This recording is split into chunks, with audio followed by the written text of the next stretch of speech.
ಮಧುಮೇಹ ದಿನದ ಅಂಗವಾಗಿ ಲಯನ್ಸ್ ಜಿಲ್ಲೆ 317ಸಿ ಉಡುಪಿ ಜಿಲ್ಲಾಡಳಿತ, ಉಡುಪಿ ಜಿಲ್ಲಾ ಆರೋಗ್ಯ ಇಲಾಖೆ, ಉಡುಪಿ ಜಿಲ್ಲಾ ಮೆಚೂರ್ ಅಥ್ಲೆಟಿಕ್ ಅಸೋಸಿಯೇಷನ್ ಹಾಗೂ ಇನ್ನಿತರ ಸಂಘ ಸಂಸ್ಥೆಗಳ ಪ್ರಾಯೋಜಕತ್ವದಲ್ಲಿ ಬೃಹತ್ ಕಾಲ್ನಡಿಗೆ ಜಾಥಾ ಹಮ್ಮಿಕೊಳ್ಳಲಾಗಿದೆ ಎಂದು ಲಯನ್ಸ್ ಸಾರ್ವಜನಿಕ ಸಂಪರ್ಕಾಧಿಕಾರಿ ಸುನೀಲ್ ಕುಮಾರ್ ಶೆಟ್ಟಿ ಮಾಹಿತಿ ನೀಡಿದರು.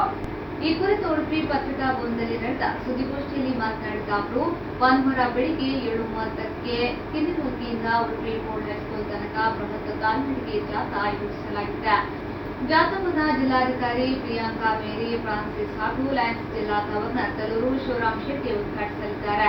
ವಿಶ್ವ ಮಧುಮೇಹ ದಿನದ ಅಂಗವಾಗಿ ಇಂಟರ್ನ್ಯಾಷನಲ್ ಡಯಾಬಿಟಿಸ್ ಫೆಡರೇಷನ್ ಈ ವರ್ಷ ಮಧುಮೇಹ ಮತ್ತು ಕುಟುಂಬ ಎಂಬ ಘೋಷವಾಕ್ಯವನ್ನು ಮುನ್ನಿಟ್ಟುಕೊಂಡು ಮಧುಮೇಹ ನಿರ್ವಹಣೆ, ರಕ್ಷಣೆ, ತಡೆಗಟ್ಟುವಿಕೆ ಮತ್ತು ಅದರ ಕುರಿತಾದ ಜಾಗೃತಿಯಲ್ಲಿ ಕುಟುಂಬದ ಪಾತ್ರವನ್ನು ಉತ್ತೇಜಿಸುವುದು ಆಗಿದೆ. ಇದರ ಬಗ್ಗೆ ಸಾರ್ವಜನಿಕರಲ್ಲಿ ಅರಿವು ಮೂಡಿಸಲು ಈ ಬೃಹತ್ ಕಾಲ್ನಡಿಗೆಯನ್ನ ಹಮ್ಮಿಕೊಳ್ಳಲಾಗಿದೆ ಎಂದು ಮಾಹಿತಿ ನೀಡಿದರು.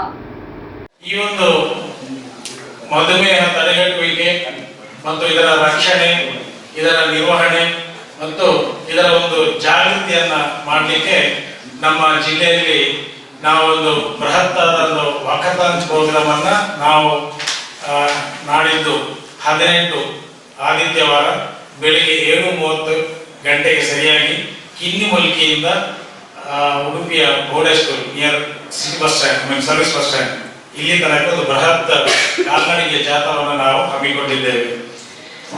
ಈ ಒಂದು ಜಾಥಾವನ್ನ ಉದ್ಘಾಟನೆ ಮಾಡಲಿಕ್ಕಿದ್ದಾರೆ ನಮ್ಮ ಜಿಲ್ಲೆಯ ಜಿಲ್ಲಾಧಿಕಾರಿಯಾದಂತಹ ಶ್ರೀಮತಿ ಪ್ರಿಯಾಂಕಾ ಮೇರಿ ಫ್ರಾನ್ಸಿಸ್ ಅವರು ಮತ್ತು ನಮ್ಮ ಜಿಲ್ಲಾ governor lion doctor Taluru Shivaram Shetty ಅವರು ಜಂಟಿಯಾಗಿ ಈ ಒಂದು ವಾಕಥಾನ್ ಪ್ರೋಗ್ರಾಮ್ ಅನ್ನ ಉದ್ಘಾಟನೆ ಮಾಡಲಿಕ್ಕಿದ್ದಾರೆ. ಈ ಸಮಾರಂಭದಲ್ಲಿ ನಮ್ಮ ಉಡುಪಿಯ ನೆಚ್ಚಿನ ಶಾಸಕರಾದಂತಹ ಶ್ರೀ ಎಂ ರಘುಪತಿ ಭಟ್ ಅವರು ಕೂಡ ಈ ಒಂದು ಕಾರ್ಯಕ್ರಮಕ್ಕೆ